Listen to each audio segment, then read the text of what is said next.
And welcome, welcome, welcome. This is Peter Winnick. I'm the founder and CEO at Thought Leadership Leverage, and you're joining us on the podcast today, which is Leveraging Thought Leadership. Today, my guest is Selena Rezvani, who has a pretty extensive bio here. So she is a speaker, a mom, and a confidence creator.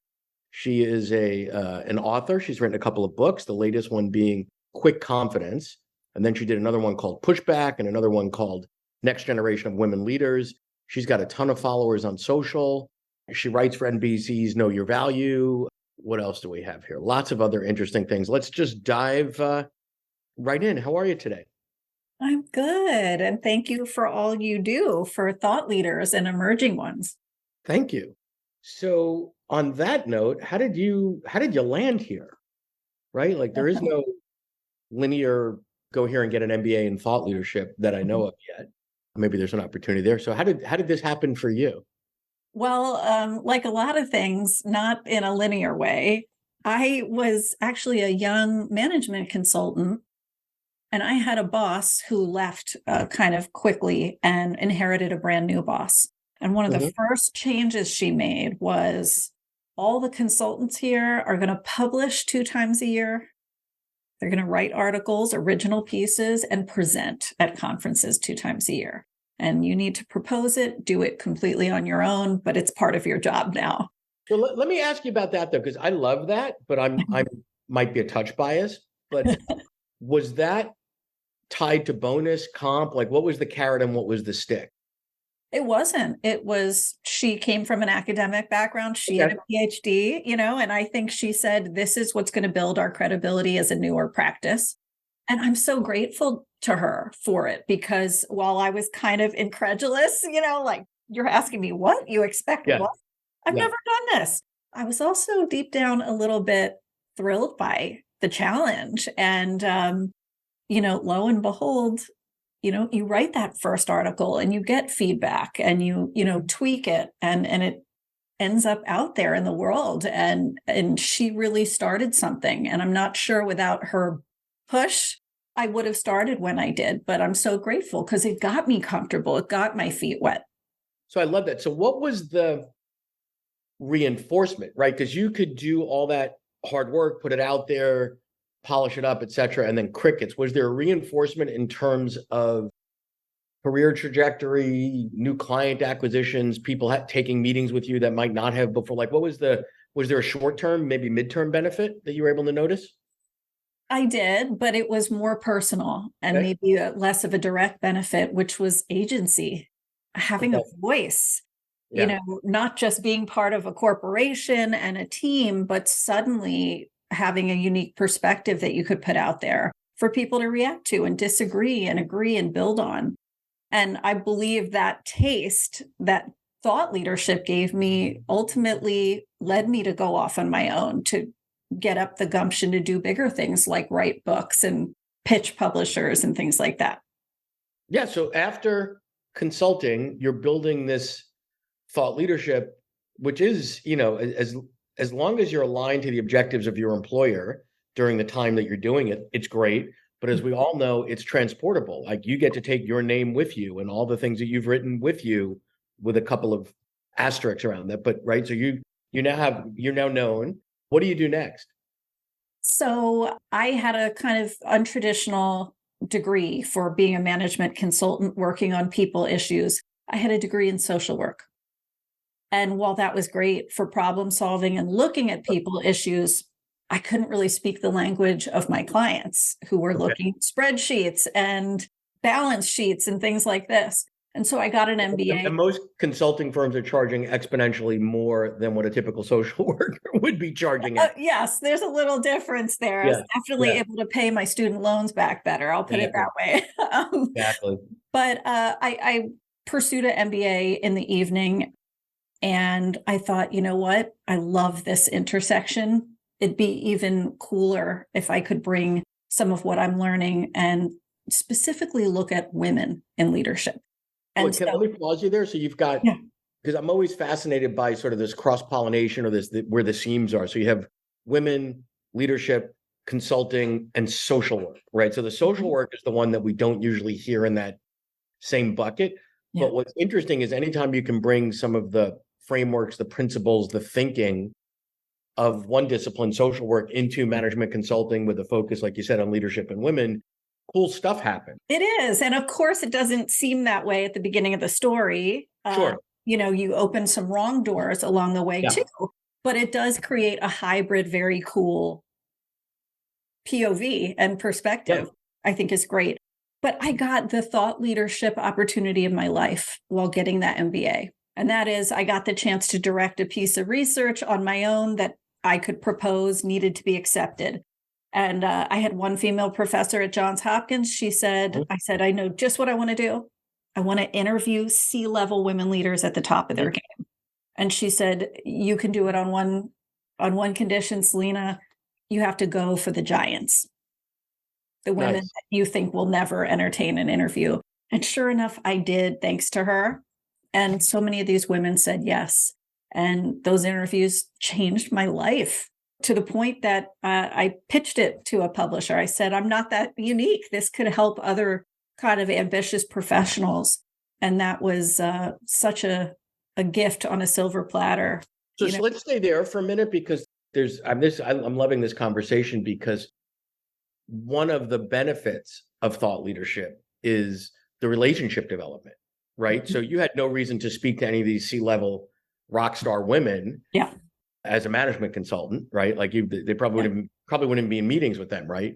But now, because you're doing a piece of research on something that is of interest to you, and obviously of interest, of concern, a passion to them, now they're taking those calls, and it's the beginning of a relationship. They want to see how the article comes out. They want to, who else are you talking to, right? So I think that concept of conflating relationship development / business development with thought leadership content development is one that not enough people, in my opinion, really look at strategically and say, this is an interesting way to kill two birds with one stone.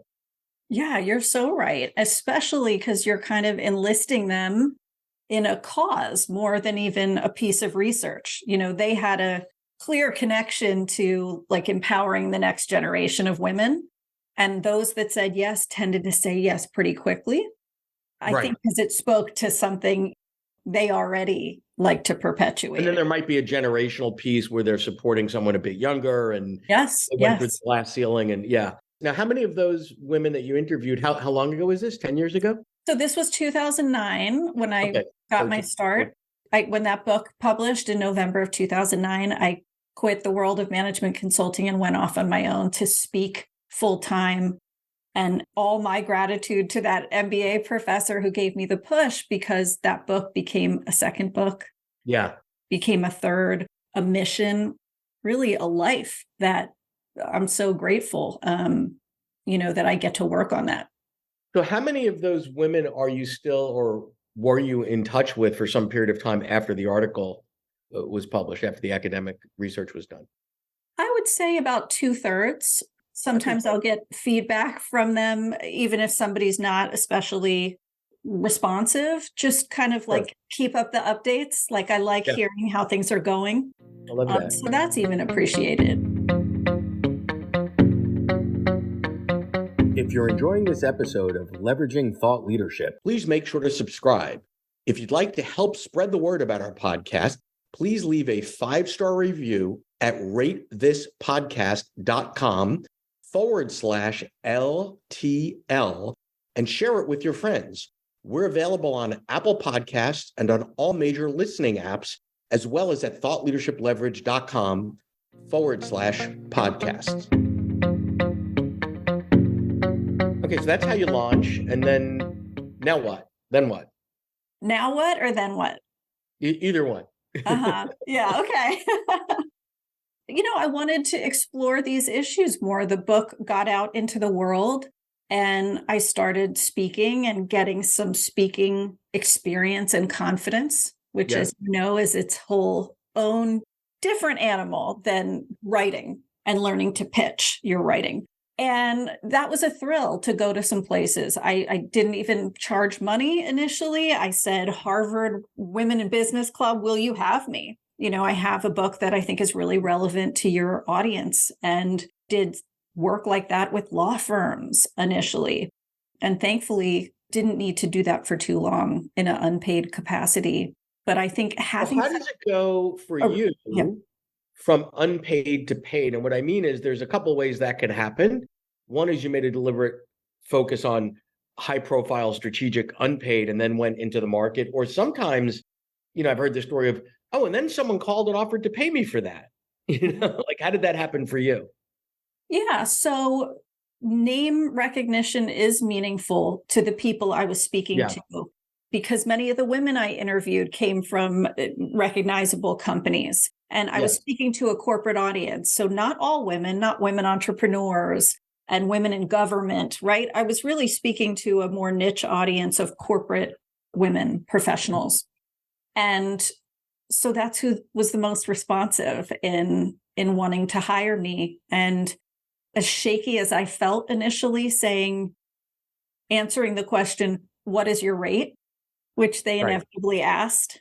I started at a probably obscenely low number. Mhm. And I want to say like $800 or just Right. something that sounds hard to maintain and pay your bills. And people said yes. If they didn't, it wasn't personal. Like I think I feared it would be like, oh, you asking for that? I don't think so. It was more I like, think one of the themes I'm hearing from you is that you're not afraid to ask, right? So I think it's probably harder to sell yourself to these senior women that you're reaching out to than it is to sell as a speaker, right? So I think a lot of folks, are allergic to or having a negative reaction to sales. But when you break it down and say, well, that was actually a sales job that you did, right? Like talking to mhm. those women. And then marketing combined with sales is really how you position yourself as a speaker. And you have to also be thinking about how do I'm a product in the marketplace, right? How do I differentiate? That's right. And that there's a value to this original research I've done, just like there is for anyone else who goes Yeah. out there, sees a need, says there's not much material speaking to this particular audience. I'd like to fill a gap. You have to value that. You can't just say anybody coulda or woulda. There is a value to that. And it's funny you bring this up about the business development part because it's what spurred my second book, which is about women in negotiating. It's I was suddenly doing so much of it. And of course, preaching that you've got to value yourself, you've got to own your authority, ask for what you need, don't settle. And yet I found plenty of challenges too in doing it. So I enlisted a new group of 20 C-level women to say, how can people accelerate their path with doing this because there's so many tripwires. so now what's the next phase for you? So you've got a great business, right? You're doing the stuff that you love, you're writing, you're doing all the things that you dreamed of doing a dozen plus years ago, 15 years ago, whatever, when you started. What are the things that you have yet to conquer that you'd like to conquer? I want to keep an experimental mindset.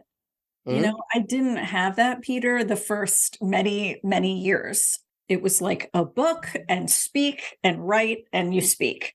And those were the possibilities kind of in front of me. I feel so differently now. My latest book, Quick Confidence, came about from a newsletter that went viral. So that wouldn't have happened without some experimentation. Hey, I think there's an idea here. I think there's an audience that will appreciate this and use this. Let me ask you on that. So I've heard variations on that theme as well, where one way to write a book is here's my idea, here's the book, and I'm going to lock down and spend 2 years and da da da da, and then release it into the wild and see what happens. Right, pretty Yeah. high risk, right? Yeah. Yes. But it's very polished, it's very well done, etc. The other way is you're constantly throwing stuff out there in whatever format you'd like. It could be a quick video, it could be an article, it could be whatever. And what I have found is we are really bad judges of what will resonate most with the market. Sometimes it's the stuff that you are almost embarrassed to hit send, like Yes. that's not even, I'm not really sure. But I love that experimental mindset because by definition, some experiments fail and some succeed. It's not a reflection of you are a failure or you are less than. It's like, oh, okay, that idea that I thought would have been kind of cool, nobody cared about, but this other thing, like everybody's all over that, right? That's such a great way to put it. And I love how you said it because you're right. You're putting more shots on goal, Yeah. and that's how I think of it. And Same thing with going into TikTok. I heard a business thought leader say, whatever you do, don't go on TikTok. And yet that's been a really fruitful, positive place with lots of professionals seeking information, great conversation, spokesperson opportunities have come out of that. So again, without that experimental mindset, I'm not sure that would have been there. And for me, that's winning right now, is to continue trying things. And by the way, I don't want to make it out like they're all home runs, because Of course not. Yeah. I had what I call this year a flop opportunity. I tried a particular product that didn't work. So that's in the mix. Say more about that. What was the product? Yeah, that's in the mix too.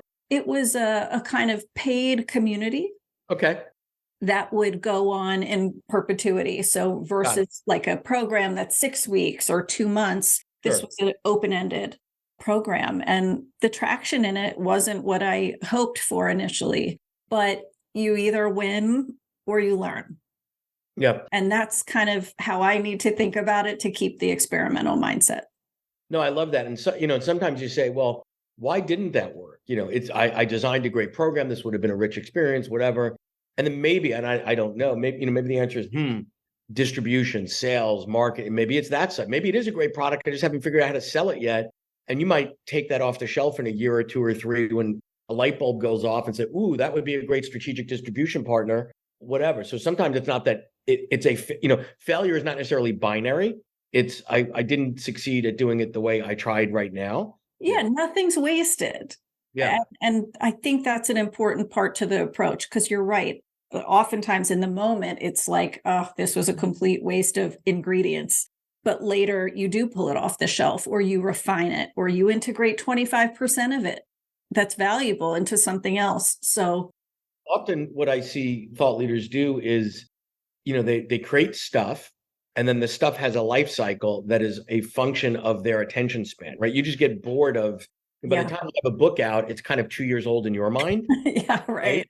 And then you're already on to sort of the next thing. So sometimes it's worthwhile to sort of go big picture and say, let me look at all the assets I've created, whether they were failures or successes, and see if there's a way to bring them to market differently, or maybe there's things changing in the marketplace. Or I was talking to somebody the other day, actually yesterday I was interviewing for the podcast, and they said, I was running this agency, and we had been 150 person agency. We've been remote for years. And it was part of our story, but not a big part. And then COVID came and everybody was fascinated, and he put a book out really quickly that hit. There was a moment in time, right? That moment's gone away, but there was a moment in time where, like, something that was sort of somewhat interesting, a part of who they were, everybody went to, how do you do that? How do you do, whatever. So I think you have to revisit your stuff and say, is for some reason now, because the market's changing, the world's changing, whatever, a time to try it again?